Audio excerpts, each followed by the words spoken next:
Zabardast. Um, you can hear my me clearly, right? Without any disturbance.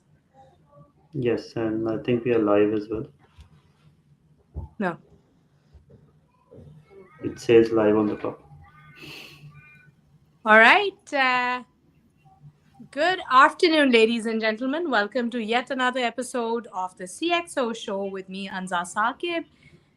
How is everyone doing today? I know we probably had a bit of an issue. I didn't know when we were going live. I was just talking to our very special guest here today, Mr. Tamjid Aijazi. He is an overseas Pakistani currently based in Perth. And we were just having a chat about that. It's always very interesting to have members who are actually living abroad, members of CxO Global Forum. So, just a reminder for all of you, CxO Global Forum is a knowledge sharing platform for all C levels across the globe. We take massive pride in contributing to the knowledge economy globally with our League of Extraordinary Thought Leaders. They're not just the domain experts, but those individuals who are even responsible for shaping policies in the fields that they're working in. Today, as well, we've got a special gentleman with us. His name is Mr. Tamjid Aijazi, and he is the president at Bela Corp. So, without further ado, let's have a chat with him. Thank you for joining the show, sir.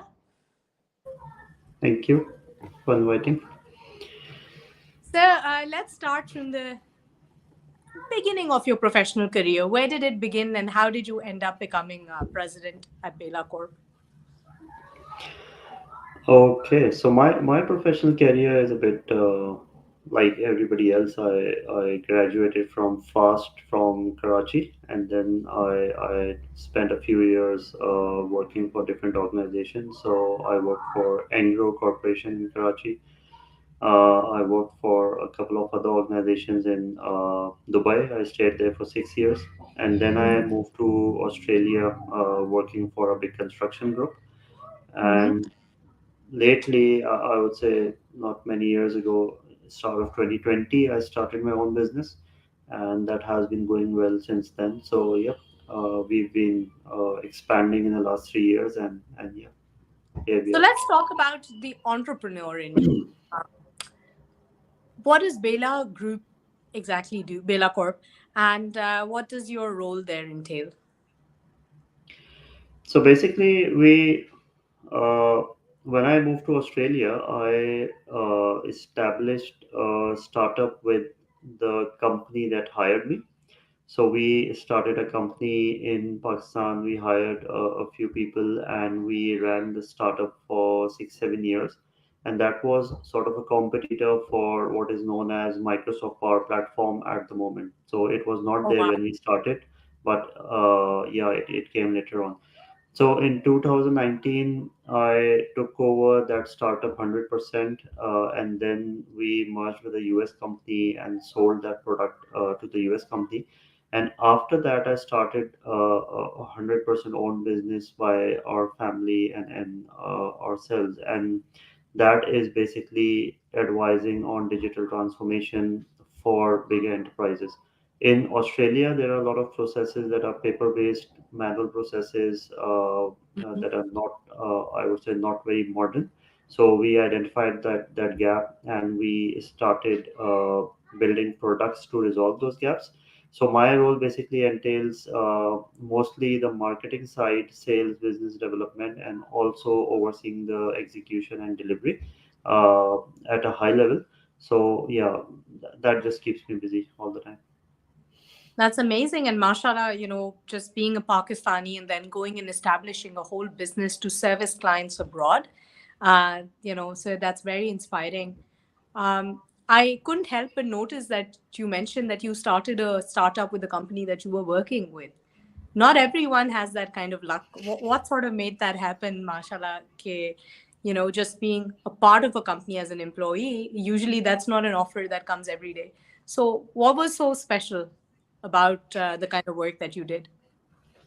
So see, when I was even being hired by this company, I was based in Dubai, and my friend got hired in this company, and he said, "Okay, we have a position, and do you know someone who can join this position?" So initially, I referred another colleague in Dubai, and he got interviewed, he got selected. Then I discussed with my family, and they said, "Okay, why don't you go?"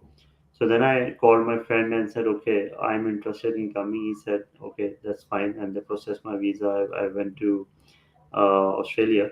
So when I started over there, fortunately, I started working directly with the CFO, and the CFO was more of an entrepreneur than myself. So he had some ideas, and he had bought some products. And then one day he came to me and said, "Okay, can we build a product like this?"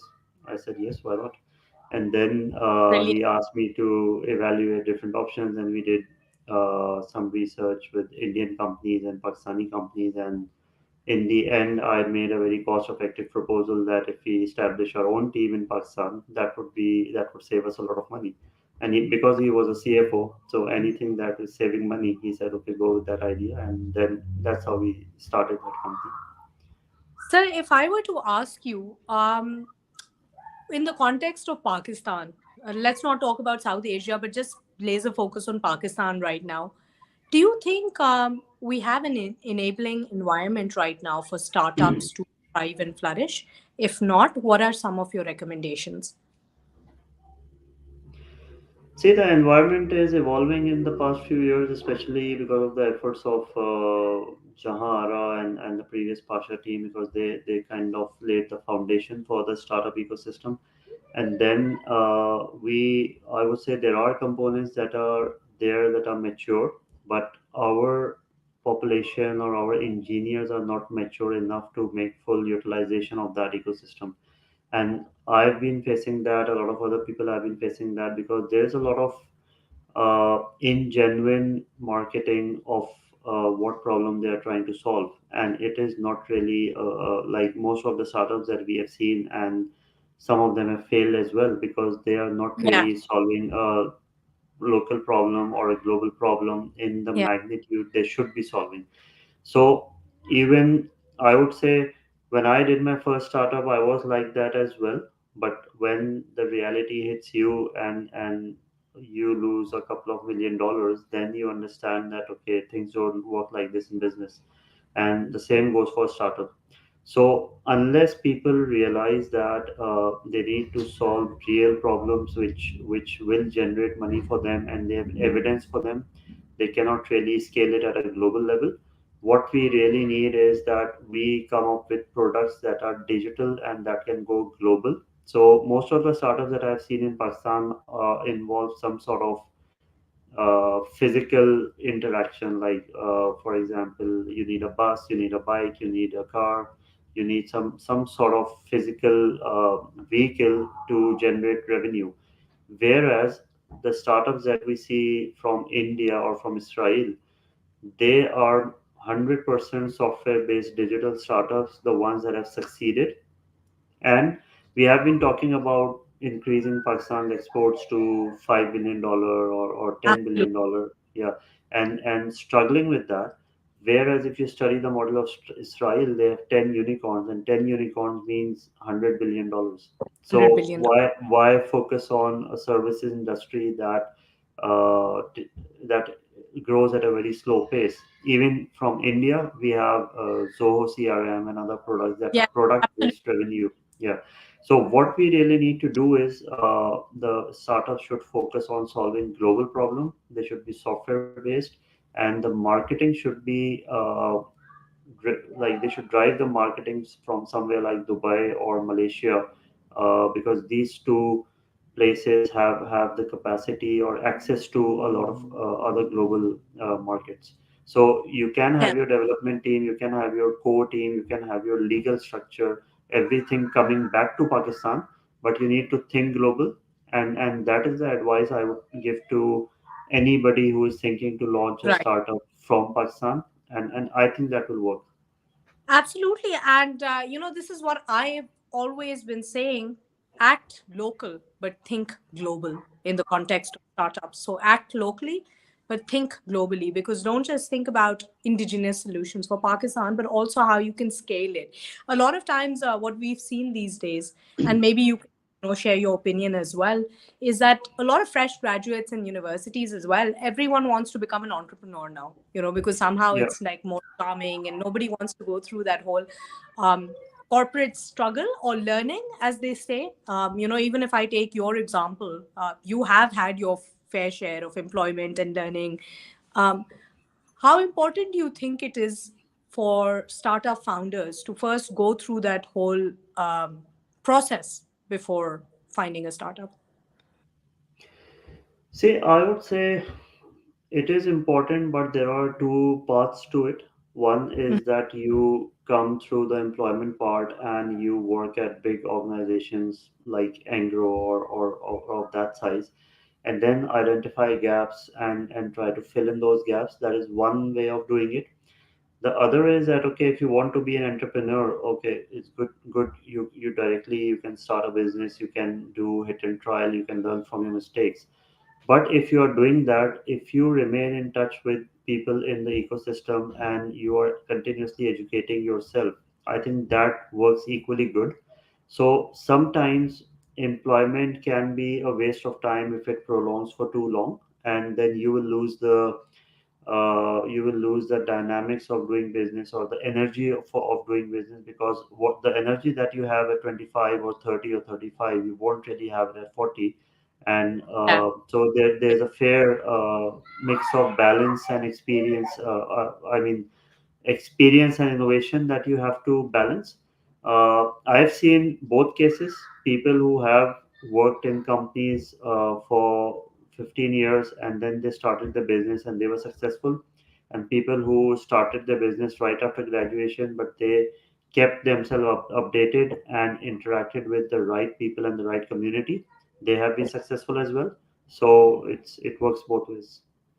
I understand 100%. And thank you for sharing that interesting thought. We at CxO Global Forum have been, and I know the founder of CxO Global Forum, also the president, Kamal Bhai, he's been, trying to provide that sort of platform to help people connect with mentors and advisors. So they know what to do and what not to do. That's really a blessing to contribute to the ecosystem within Pakistan. So hats off to them. Let's talk a little bit about let's talk a little bit about your private life. What is that one fact about you that we cannot otherwise gauge from your LinkedIn profile? That's a very complex question.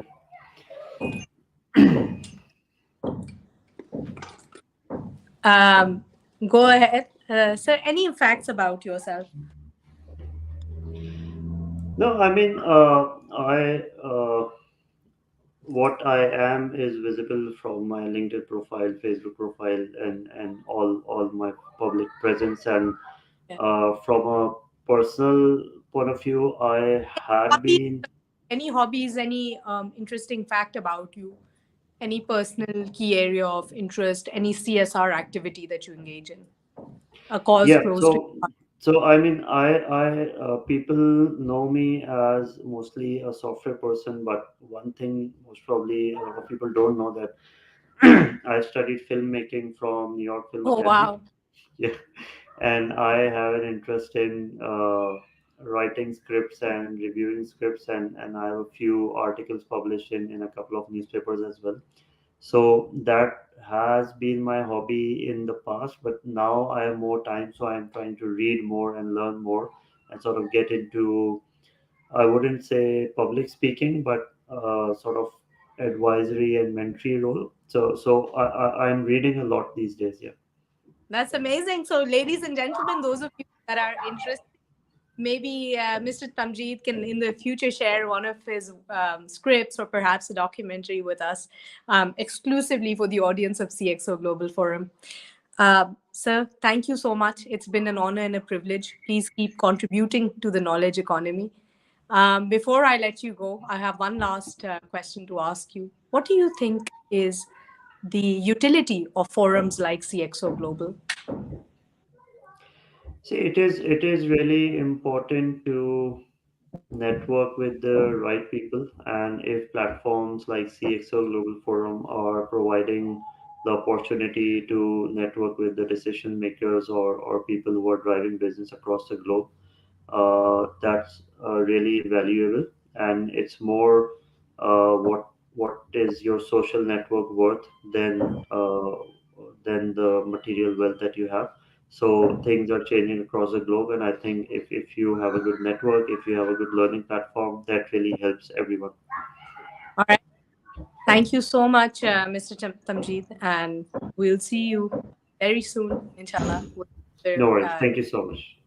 Thank you. Ladies and gentlemen, that will be all for today. Please keep watching and keep us updated with your comments and feedback. I'll see you next time.